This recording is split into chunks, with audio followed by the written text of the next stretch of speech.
Miss হবে না আপনার পছন্দের টিভি শো। দেখুন জি5 অ্যাপে একদম ফ্রি। আমি তো মাংস এনেছি ওই আলিপুরের বাজার থেকে। হোয়াট? এই মাংসের ভেন্ডার পাল্টে গেছে? কি ব্যাপার অরূপ, তুই তো বলিসনি আমায়? হ্যাঁ বড় মামা, আসলে তোমাকে জানানো হয়নি। কি হয়েছে বলো তো, ওই রহমত চাচা মাংসে এখন এত চর্বি দিয়ে ফেলছে না, তাই আমরা রহমত চাচাকে ক্যান্সেল করে ওই নতুন ছেলেটি মানে বিকাশের থেকে মাংস নিচ্ছি। আলিপুরেই দোকান। আর এতে কি হচ্ছে বলো তো, আমাদের এই ট্রান্সপোর্টিং কস্টটা অনেকটা বাঁচছে। আর খুব ভালো ছেলে। মাংসওয়ালা চেঞ্জ হয়ে গেল, আমরা কেউ কিছু জানতেও পারলাম না।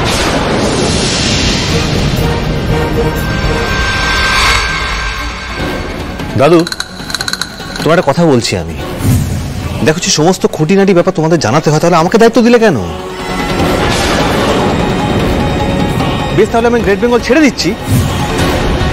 হ্যাঁ, তাই ছেড়ে দাও, তাই ছেড়ে দাও অরূপ। ব্যবসাটা কারুর একার নয়। তুমি কাউকে কিছু না বলে যা খুশি তাই করে যাচ্ছ, একজনের ভাত কেড়ে নিচ্ছ। শ্যামলী আজকে না বললে তো আমরা সবাই মিহিরকেই চোট ঠাউরাতাম। আমি মিহির যে চোর সেটা প্রমাণ হয়ে গেছে।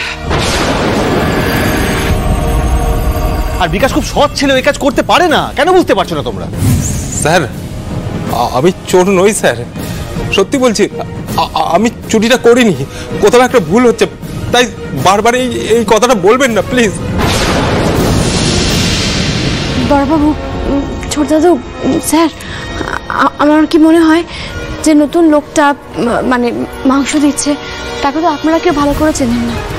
অরু দাদাও হয়তো ভালো করে চেনেন না। এমনটা তো হতেই পারে যে আসল অপরাধীর সঙ্গে ওই লোকটার কোনো যোগসাযোগ রয়েছে। তো লোকটাকে একবার ডেকে এখানে নিজেদের চোখে দেখে একবার বিচার করে নিলে হয় না? মানে হুট করে মিহির দাদাকে অপরাধী না বানিয়ে। সবাই তো আর তোমার মতো ভণ্ড নয় শ্যামলী। বৌমা, এটা ব্যক্তিগত আক্রমণের সময় নয়। সূর্য, একবার শ্যামলীর কথাটা ভালো করে ভেবে দেখ তোরা।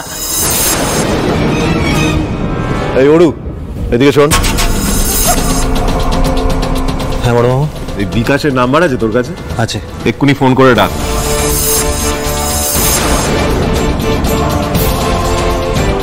মহেশ্বর, তুমি দেখো মিহির দাদার চাকরিটা যেন না যায়। তুমি দেখো মহেশ্বর।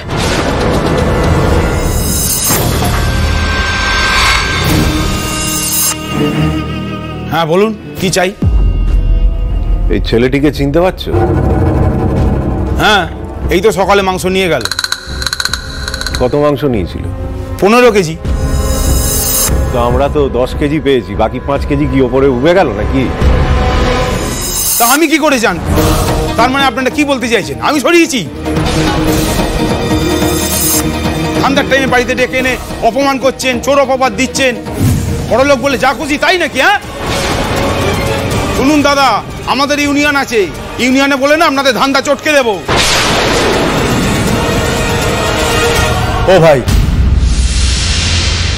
আস্তে আস্তে, রাগারাগি করার মতো কিছু হয়নি। ঠান্ডা মাথায় আরামসে আমরা কথা বলছি। কথা বলি। অরুণাববাবু ডেকেছিলেন নতুন কিছু অর্ডার দেবেন বলে, তাই দোকান ফেলে রেখে এসেছি। না হলে না আমাদের হাতে ফালতু কথা শোনার বা বলার মতো কোনো সময় নেই। এই যে শুনুন, ফের যদি এরকম করেন তো খুব খারাপ হয়ে যাবে, সাবধান করে দিয়ে গেলাম।